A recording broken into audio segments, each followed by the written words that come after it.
Assalamu alaikum and good evening.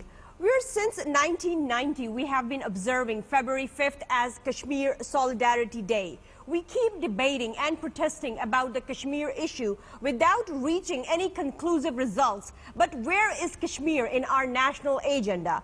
Prime Minister Nawab invited the Indian government to hold a peaceful dialogue to resolve the Kashmir issue according to the aspirations and will of the Kashmiri people. On the other hand, after East Pakistan, another global conspiracy in Balochistan is brewing. Recently, top U.S. delegation met two exiled Baloch leaders and assured them of the open and clandestine help in their activities in Balochistan and abroad. Does it mean American CIA, India RAW, Israeli Mossad have also accelerated their common conspiracy against Balochistan in order to obtain their secret collective designs as a part of plot against the integrity of Pakistan? In this situation, where is our leaders' strategy to handle this global conspiracy? This is also an important question, that what will be the future of peace talks between our government and Taliban committees in the presence of this global conspiracy? Today, we will discuss all the aspects of these major issues inside and outside the country that are happening and that are brewing. As you know, in my show, I have Mr. Zaid Hamid that joins me. Assalamu alaikum, Mr. Zaid Hamid. Mr. Zaid Hamid, as you saw the whole week that we observed, and we tried to collectively put it together, we observed Kashmir Solidarity Day on Wednesday in Pakistan. And as you know, that how Kashmir issue has been there since 66 years, and so far nothing has come out in a positive direction. But before we start our discussion, we would like to have a report on Kashmir, and we would like to see what Quaid-e-Azam Muhammad Ali Jinnah and Nehru has to say on this issue. Let's have a look at that first. The Kashmir dispute is the oldest unresolved international conflict in the world today. It is the oldest dispute at the UN agenda. Pakistan considers Kashmir as its core political dispute with India. So does the international community except India. India's forcible occupation of the state of Jammu and Kashmir in 1947 is the main cause of the dispute. India claims to have signed a controversial document, the Instrument of the Accession, on 26 October 1947 with the Maharaja of Kashmir, in which the Maharaja obtained Indians' military help against popular insurgency. The people of the Kashmir and Pakistan do not accept the Indian claim. There are doubts about the very existence of the Instruments of Accession. The United Nations also does not consider Indian claims as legally valid. It recognizes Kashmir as a disputed territory. The fact is that all the principles on the basis of which the Indian subcontinent was partitioned by the British in 1947 justify Kashmir becoming a part of Pakistan. The current agitation in Indian-held Kashmir is rooted in the struggle of the people for the exercise of the right of the self-determination. Peaceful processions, chanting, demands for freedom were fired upon by the Indian armies and police. Thousands of men, women and children were being killed or wounded by the Indian army. We must remember that we have to take momentous decisions and handle grave issues facing us in the solution of the complex political problem of this great subcontinent inhabited by 400 million people. Our pledge to the people of Kashmir, if you like, the people of this world, that this matter could be affirmed or cancelled by the people of Kashmir according to their wishes.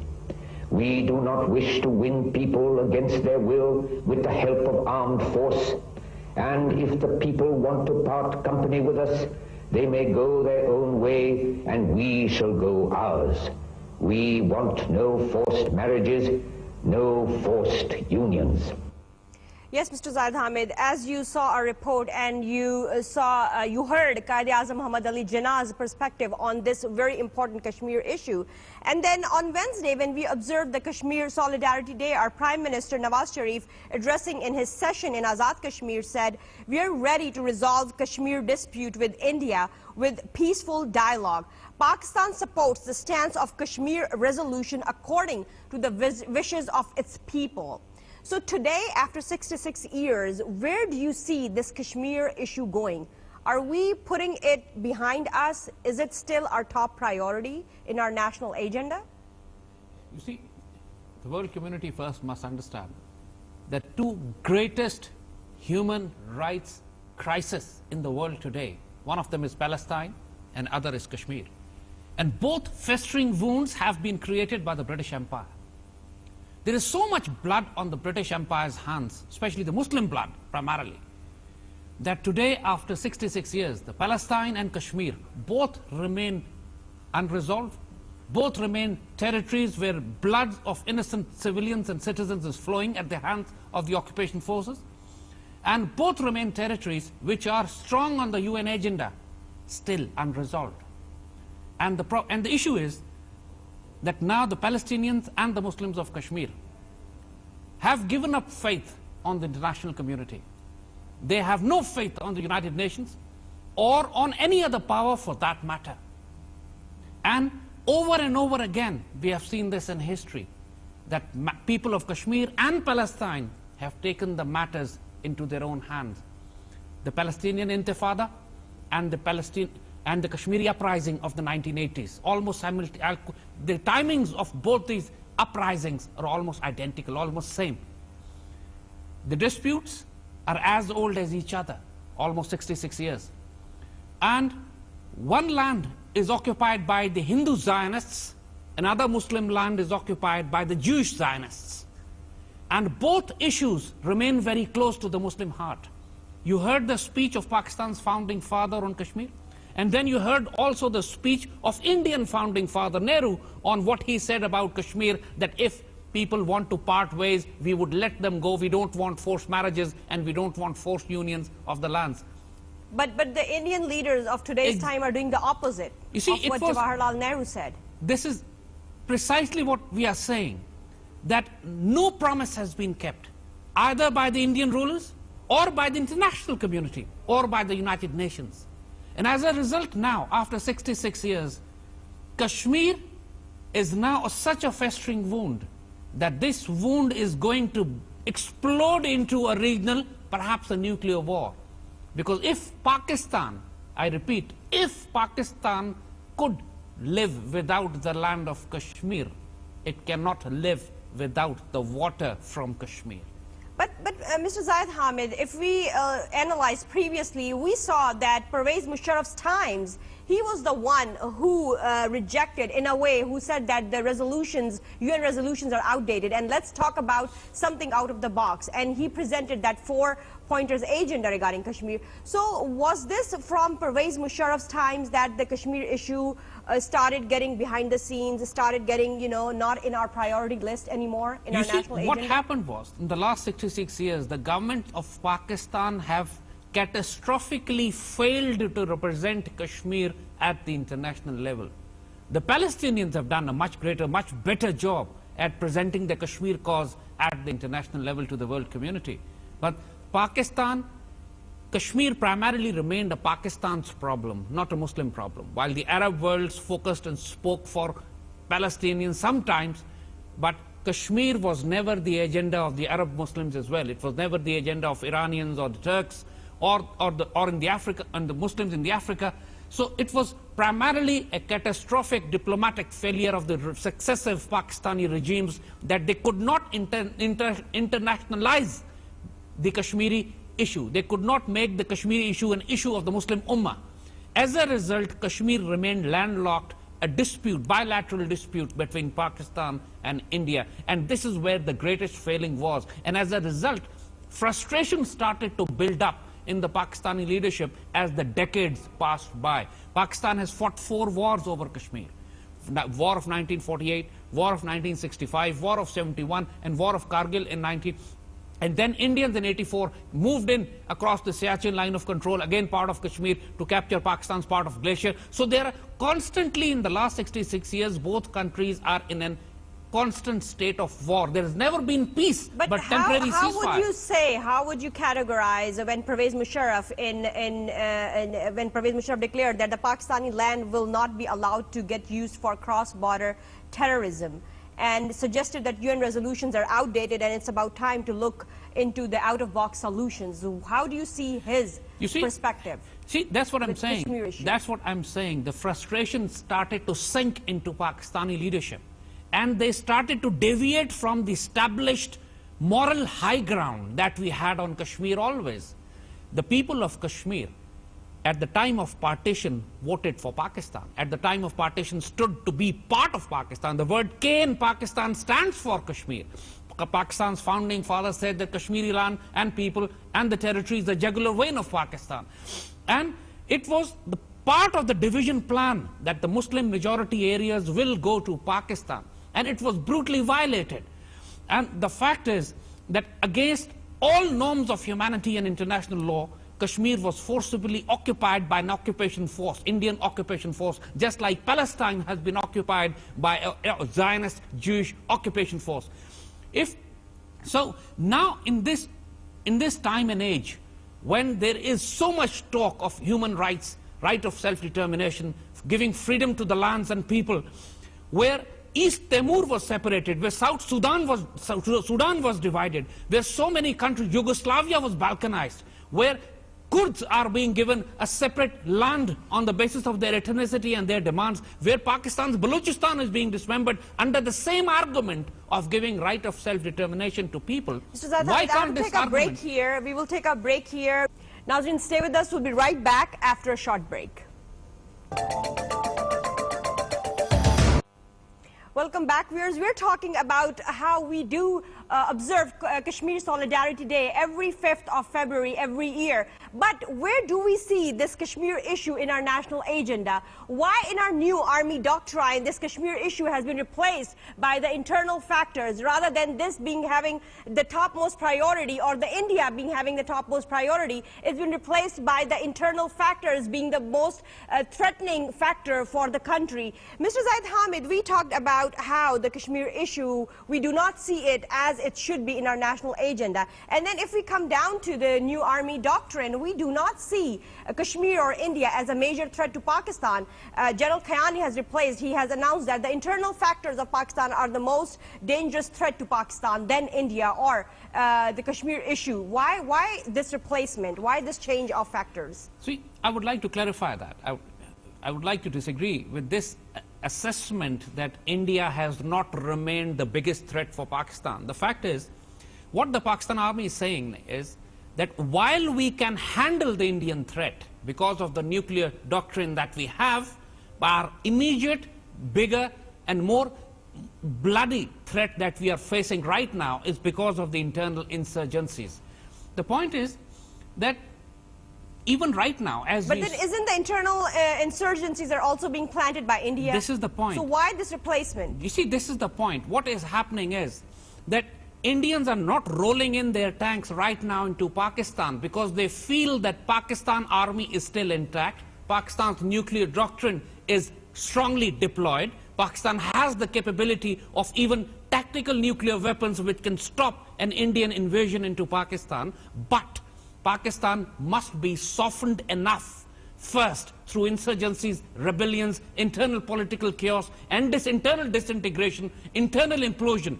Once that critical level is achieved, only then Indians feel comfortable that they would be able to roll into Pakistan. And this is where the Kashmir dispute becomes absolutely critical for Pakistan, because even right now as we speak, our armies are deployed eyeball to eyeball against each other. Kashmir is never considered an international border, even bilaterally between the two countries. It's a line of control.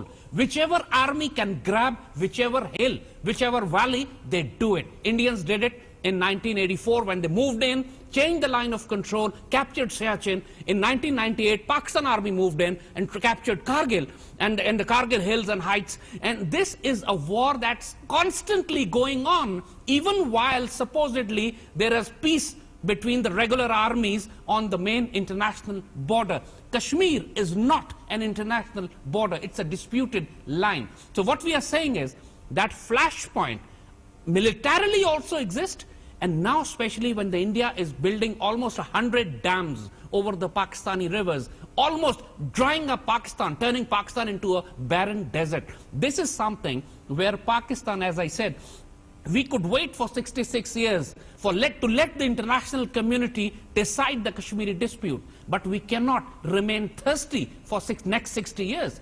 Next couple of years, Pakistan will become a water-starved country because of the dams that India is constructing. But we then, will have to go to Zaid war. Hamid, our leadership is focusing on the bilateral trade with India, and they're focusing on improving their relations with India. So do you think that having the Kashmir issue standing right there as it is, the leadership should be proceeding in this direction? You see, the leadership, we very strongly believe, has already been compromised. They are treacherous to the limit of being insane.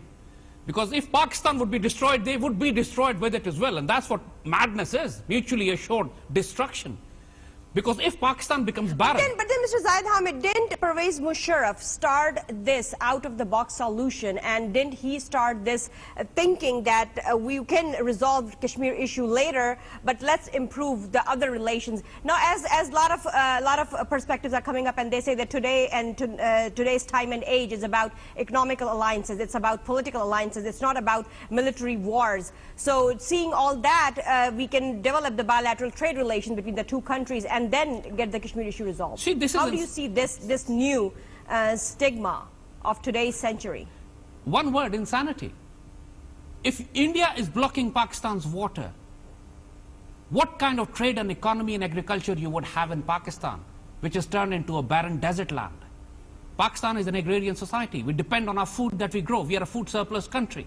Our entire survival depends on the water that we have from Kashmir. They stop our water. They steal our water. They completely turn us barren and dry, destroy our crops and food supply. And then they say, let's have trade. Insanity. Can't happen. And this is what the government is doing. They are ignoring Kashmir. They are ignoring water. You never hear this government talking about the water issue or water disputes with India. But you do hear that you have built dams on our rivers, so we will buy electricity from your dams, legalizing them, buy electricity, but keep our water. You can steal our water, but we will buy expensive electricity from you. This is what we are saying, pure and simple insanity. This is absolute madness. Sure. And what this government is doing is a national collective suicide. Okay, we will talk on another issue that's been brewing, and we have a sort that we would like to have a look at it, in which U.S. congressman is talking about Balochistan, how Balochistan is being ignored if it's being as a state of Pakistan. But if Balochistan gets separated from Pakistan, then Balochs can get a better rights and better way of living in that separate independent state. Let's have a look at that first. And that is that Balochistan is occupied territory. It never willingly acceded to Pakistan, does not now wish to be part of Pakistan. If a plebiscite or referendum were held tomorrow, it would vote to leave Pakistan, as would every province and territory west of the Indus River. We have a fundamental problem in that we refuse to see Pakistan for what it is. Pakistan is bisected by the Indus River. To the east of the Indus River is metropolitan, core Pakistan, the Punjab, and to a great extent, the province of Sindh. It is the world of, and that is that Balochistan is occupied territory. It never willingly acceded to Pakistan, does not, and that is that Balochistan is occupied territory. It never willingly acceded to Pakistan, does not now wish to be part of Pakistan. If a plebiscite or referendum were held tomorrow, it would vote to leave Pakistan, as would every province and territory west of the Indus River. We have a fundamental problem in that we refuse to see Pakistan for what it is. Pakistan is bisected by the Indus River. To the east of the Indus River is metropolitan, core Pakistan, the Punjab, and to a great extent, the province of Sindh. It is the world of the subcontinent. It is a different civilization from that west of the Indus River. West of the Indus River in the occupied...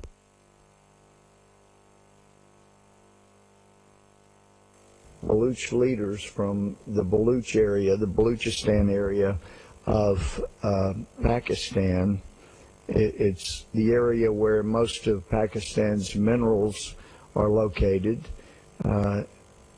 It's an area where Pakistan has, for many years, terrorized the Baluch people, killed them, just persecuted them mercilessly.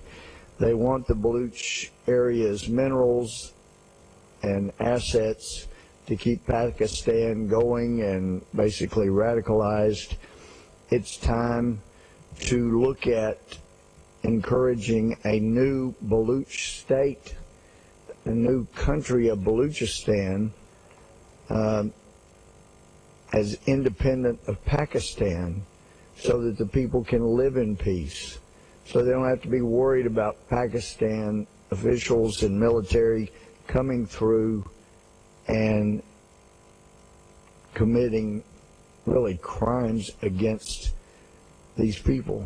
Yes, Mr. Zaid Hamid, as you saw that U.S. congressmen standing in U.S. House and saying and supporting an independent Balochistan.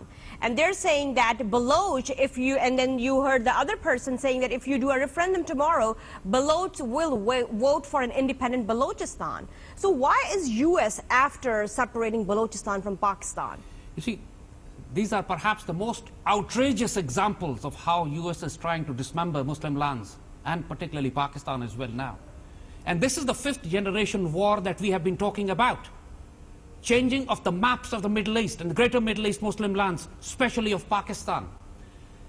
From Kashmir, the same argument is picked up, which this US congressman, and before that Colonel Rolf Peter that you heard him, he was speaking that people are being persecuted. People want separation and independence. But the same logic can be applied on Kashmir as well. But they ignore Kashmir because that supports their ally, the Hindu Zionist India, and now they are focusing outrageously on breaking Pakistan. A congressman speaking in US Congress is like, for example, how would they feel if a Pakistani parliamentarian stands up in Islamabad, speaks in parliament and says, it's time we should separate Texas from United States because the US white people have been persecuting the indigenous Red Indians for 200 years. And they have killed hundreds of thousands of, or perhaps millions and millions of Red Indians to occupy North America. That's why it's time to dismember the North American Federation. If this kind of speech comes from a Pakistani parliament, a parliamentarian makes it, what do you think? How would the world react to it? And well, the U.S. will raise hell on all this. Here is what did we do from our end, from our diplomatic end? What was the role of our government what was the response to this from our government? And the government is totally silent. And before that, you heard Colonel Rolf Peter. He is the man, he is actually a snake. He is the one who's actually orchestrated this entire division of Greater Middle East. In 2002, he had written a paper. He had taken out a map also that how the Muslim world should be divided on bloodlines. What they believe is that after the First World War, when the Ottoman Empire was dismembered, all these Muslim countries that you see today were created out of the Ottoman Empire. Once the Ottoman Empire was dismembered, after the First World War, the British Empire moved in to create Israel. The movement was started to create Israel, and the Muslim lands were dismembered. But they say now, after 100 years, they say the division was done artificially, but now we must divide the Muslim lands on bloodlines. Bloodline means we should separate the Baluch areas in one corner, separate the Pashtuns in one segment, separate the Kurds somewhere else, separate the Shias in certain countries. So now Mr. Zaid Hamid, did you hear one more thing that he said, U.S. congressman said in his speech, that since the terrorist supply goes through Balochistan, so if they separate the Balochistan, it would be easier to control that and to save the world from terrorism. You see, we have been saying that for years now, and the cat is out of the bag. You heard it yourself. The way they did in Libya, what the American forces did, they created a rebellion in Benghazi first. The NATO forces landed. Tripoli was in the hand of Gaddafi, but Libya was already divided. Benghazi was a port which was in the hand of the NATO and the American forces, and from there they pushed on towards Tripoli. Similarly, now what the Americans' plan is, and they have been practicing this for last 7 or 8 years, which we have been saying openly in the Pakistani media as well, that Americans want to take over Gwadar, the port of Gwadar, from where they get a very short access into Afghanistan. And Balochistan is the most thinly populated province of Pakistan. We have very limited army there. But it would be easily controlled by US. If an Americans directly intervene, because the Baloch separatists who are in Balochistan number no more than 10 or 20,000 people. They are separatists, they are based in Switzerland, they are based in Afghanistan, they are based in America and London. But Mr. Zaid Hamid, you're talking about the Baloch separatists. We have seen the news also saying that top US congressman delegation meeting with 2 exiled Baloch leaders, Harbayar Murray and Khan of Kalat in London, in which US assured them it's best to highlight their movement in Balochistan. So all these puzzle pieces, if you put together, US is highly interested in Balochistan, especially in separating it from Pakistan. This is what we are raising the alarm here now. There is absolutely no doubt in my mind that an invasion of the Americans, a covert clandestine CIA support to the insurgents, and the plan to dismember Balochistan from Pakistan and create as an independent Balochistan, just like they are doing to independent Kurdistan, the plan is already in the advanced stages. And US government is actively involved, not just the CIA. The US Congress, the US State Department, they are aggressively involved, because in that way they will not just cut a corridor for themselves into Afghanistan, they will dismember Pakistan, which would also encircle Iran in one axis, dismember Pakistan. But again, remember this. But Mr. Zaid Hamid, now the question arises that if they're leaving from Afghanistan at the end of 2014, then why would they be interested in Balochistan to access Afghanistan? You see, please try to understand one point. Afghanistan was never their objective. Their entire objective of waging a war in this region was to denuclearize Pakistan. Pakistan is the only Islamic country which has nuclear weapons which are capable to reach Delhi as well as Tel Aviv. Pakistan is the balancing factor in the greater Middle East and in the greater South Asia. Mr. Zaid Hamid, I have to take a break here. We will continue this discussion that why US is interested in separating Balochistan from Pakistan. Viewers, stay with us. We'll be right back after a short break.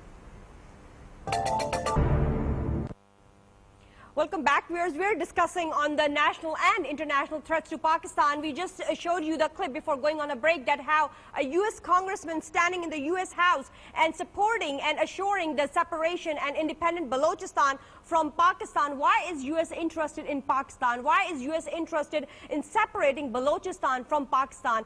Before we proceed with our discussion, Mr. Zaid Hamid, we would like to show you a report on Balochistan, that what does this province means to Pakistan and why is this so much important to U.S. and other Pakistani factors that are interested in Pakistan? A delegation of the U.S. congressmen accompanied by top officials from the U.S. State Department met 2 exiled Baloch leaders and assured them for the open and clandestine help in their activities in Balochistan and abroad. Khan of Kalat, Mir Suleiman Khan Daud and Harbayar Murray held talks with the delegation of U.S. congressmen at a central London location. The 2 exiled leaders asked the U.S. official to step up support for their efforts. Some of the representatives from the U.S. delegation have been meeting the Baloch exiled leaders for many months. There is a great level of suspicion that elements of the U.S. establishment are deeply involved in Balochistan and have been helping some armed Baloch groups directly and indirectly. For several years, Harbayar Murray and Khan of Kalat have been living in exile in London. Both have been given asylum status by the British government. Mehran Murray and Barhamadah Bolti, who have been given asylum by the Swiss government. Some U.S. congressmen have been showing increasing interest in the recent months for the resource-rich Balochistan. Now the Balochistan government is set to take the central lead that appoints its own intermediaries to initiate negotiations with Baloch insurgents. The Balochistan cabinet will appoint negotiating committees similar to the one appointed by the federal government for talk with Taliban intermediaries to open dialogue with Baloch militant, he added.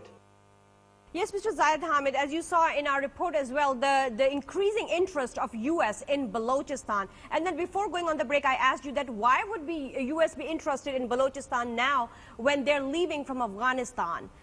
How would they access Afghanistan, even if they get their access to Balochistan? You see, that's what I replied to you, that why did they come into Afghanistan in the first place?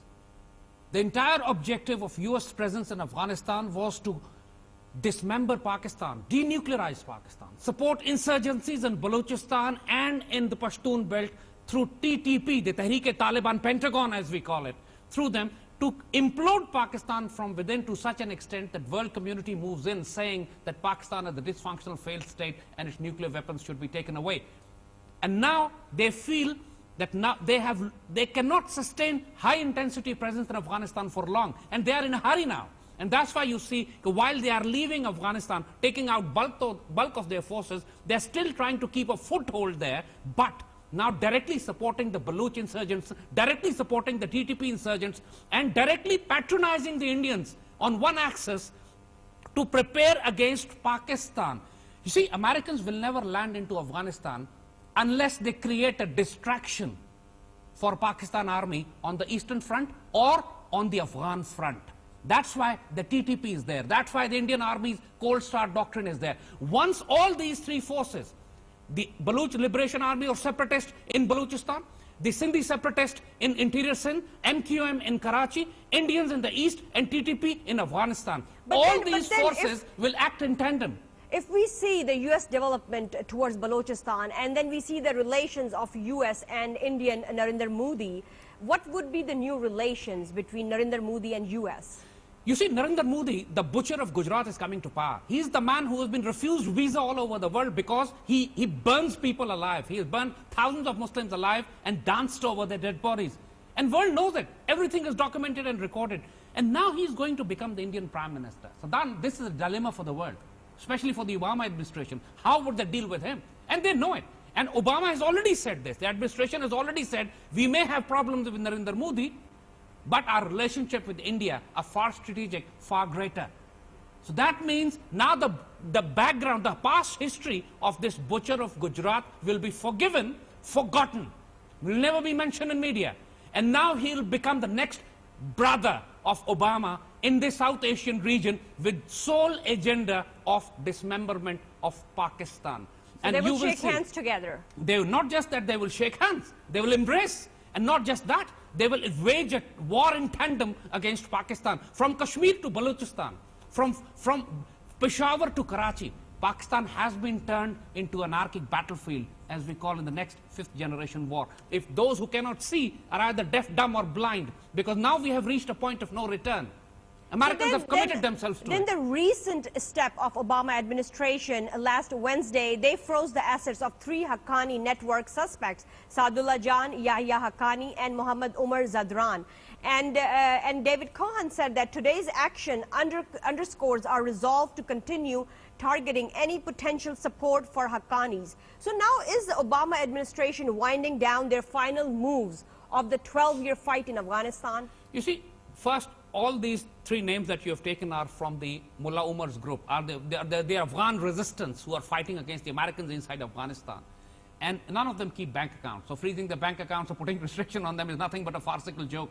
So, but the point is that Americans have always remained at war with 2 forces in this region. They've remained at war with Afghan Pashtuns, and they've remained at war with Pakistani state.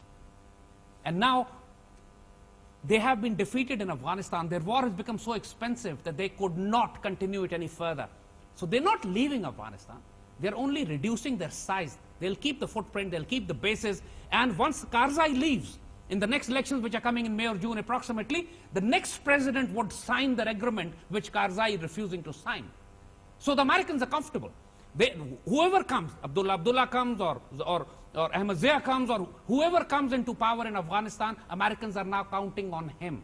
That Karzai will not sign the agreement, so next president will. And once Narendra Modi comes into power, next president comes into Afghanistan, Americans get their agreement signed, they'll be most comfortably placed even with a lesser footprint. And now, when they're reducing the main bulk of their forces from Afghanistan, they'll be supporting more to the insurgent and terrorist group. Clandestine support would increase. Americans have even practiced amphibious landing on the Makran coast, in the Balochistan coastline. They have been practicing this for the last 7 years. Mr. Zaid Hamid, let me share this with you. The International Institute for Strategic Studies and the senior expert, Brigadier Ben Berry from that IISS, says that Afghan Talibans are living in a fantasy world. It's going to be extremely difficult for them to achieve their objectives after Western troops leave Afghanistan. Afghan security forces are thoroughly in control of counterinsurgency. So who's living in fantasy world? Afghan Talibans or US? This man has to be insane. He has to be a complete crackpot, a dope-eating nutcase. If the US and the NATO forces could not resist against Taliban, with all their industrial and military might, what chance does the Afghan National Army has? I'm asking you a simple question. The fact of the matter is the Afghan National Army would disintegrate on the first 10 days of the withdrawal, of the total withdrawal of the US forces. The fact of the matter is, yes, the Panjsheris will fight. The Panjsher is a separate army itself. Within the Afghan National Army, there are multiple power groups, and one of them is the Panjsheri National Army. Of course, they'll put up a good fight, no doubt. And of course, that also remains a fact that Afghanistan will not come to a peace. There would be a civil war. But again, a civil war in Afghanistan is far better than a war against occupation forces where CIA, RAW, Mossad, and NATO forces are present dismembering Pakistan. A civil war would never dismember Pakistan. They'll be more focused on grabbing the power in Kabul, not on supporting the insurgencies in Pakistan or denuclearizing Pakistan, which is the objective of the foreign forces and the Indians. But how do you justify saying this, Mr. Zaid Hamid, that civil war would be in benefit of Pakistan? You see, that already there will be casualties within Afghanistan in that civil no war? war is good, but already there is a war going on in Afghanistan, and that war has decimated Pakistan totally. From 1996 to 2001, Taliban were in power in Kabul, and there was a civil war. Taliban were fighting the Tajiks, they were fighting the Uzbeks, they were fighting the Hazaras. A civil war was going on. So there is a past historical example in front of us. But that civil war never spilled into Pakistan. There were no suicide bombings. There were no car bombings. There were no Baluch insurgency. There was no rebellion of the TTP. And there was absolutely no deployment of Pakistani troops on the Afghan border, despite the fact that there was an internal civil war going on in Afghanistan. So you're saying that since Afghan Talibans would be coming in after US troops leave, the NATO troops leave from Afghanistan, that's why US is getting more and more interested in Balochistan, so that they can have one land close to Afghanistan to keep an eye on those Talibans. Even if the Americans leave Afghanistan totally, Balochistan is a completely independent project. Dismemberment of Balochistan remains a critical project in any case for the US State Department, US Congress and CIA. And that's why you find them very active now in these last stages when they have seen that Pakistan has been the hardest country to break. They dismembered Iraq in weeks. They dismembered Libya in weeks. They have demolished Syria in just a couple of years. But for the last 12 years, 13 years, they're trying to demolish Pakistan, and Pakistan stays strong. And now they have decided to move in aggressively to actually physically start intervening into Pakistani territory and dismembering Pakistani territory, Pakistani lands. Now, after this speech of US congressman in US House and saying very openly about how Balochistan should be an independent state and how they're saying that Balochs would be more willingly to get separated from Pakistan than to stay together with Pakistan, what is the diplomatic response from the government of Pakistan to this in a diplomat form? Have they responded to US? You see, this is what we are saying. I mean, you can't, the Pakistani state is being betrayed and auctioned off by its own political leadership, by its own judiciary, by its own media. And that's why only the armed forces remain the only institution which are still united, still strong, still nuclear capable to defend the country. But this kind of response should have come from Pakistan's Foreign Office, but they have pretended to ignore it, as if this statement does not mean anything. The meeting of the US State Department with the separatist group offering them clandestine support to dismember Balochistan has been ignored by Pakistan's Foreign Office and the Prime Minister. And this is absolutely shameful, unpardonable. And now, when, as you see, as you just mentioned, that the Balochistan government is forming its own committee to have peace deals with the separatists, what value would those peace deals have when the actual backers are the US State Department, Congress, and the CIA? When the game is so huge that separatists themselves wouldn't have any say in what to do next when Americans have decided to support them. Because in the end, what will happen is, let me give you one brief analysis, is that Balochistan is the Baluch separatists is, Balochistan is almost 8 million people. The population of entire Balochistan is almost 8 million. And out of 8 million, about 60% are Pashtuns. And Pashtuns are not separating. They will never break away from Pakistan. And out of the 40%, majority of Baluchis are very strongly patriotic and pro-Pakistan. So actually the insurgent forces are not more than 10 to 15,000 fighting men. So what you're talking about is this Harveyar Murray and Khan of Khalab that met in London with US congressmen. They hold just 5 to 10,000. Only 10 to 15,000 fighting men only. And with that level of force, they can never separate Balochistan. Impossible. They can blow up railway lines, they can blow up power lines or gas lines, but nothing beyond that. They can assassinate few people, but nothing beyond that. Americans will have to physically intervene. And American Marines have been practicing, amphibious divisions have been practicing landing in Balochistan previously in the name of anti-narcotics operations. And we have been raising this alarm for last many years, and now the chickens have come home to roost. The end game has begun with the rise of Narendra Modi, as we said, in India, with the coming of a new president in Afghanistan, with the evacuation of main American forces from Afghanistan, the American intrusion aggressively into Balochistan, and their support to the Tehreek-e-Taliban Pentagon, and their urban insurgency in Karachi and Sindh. Pakistan is well and truly encircled with the most incompetent, corrupt, and treacherous government in place. That's why we say Pakistan, in this particular year, 2014, is going to be one of the most decisive and most bloody year in Pakistan's recent history. It's make and break time for us. Thank you very much, Mr. Zaid Hamid. Viewers, as you saw, we discussed about the Kashmir Day, the Kashmir issue, and the question is that where does Kashmir issue stand in our national agenda? Secondly, we discussed about the Balochistan, the U.S. recent interest in separating of Balochistan from Pakistan. Why is U.S. interested? Why is U.S. congressman standing in the U.S. House and saying that Balochistan needs to be separated from Pakistan, and Baloch would be much happier in a separate Balochistan state? That's it for tonight. See you all next Sunday. Until then, Allah Hafiz and good night.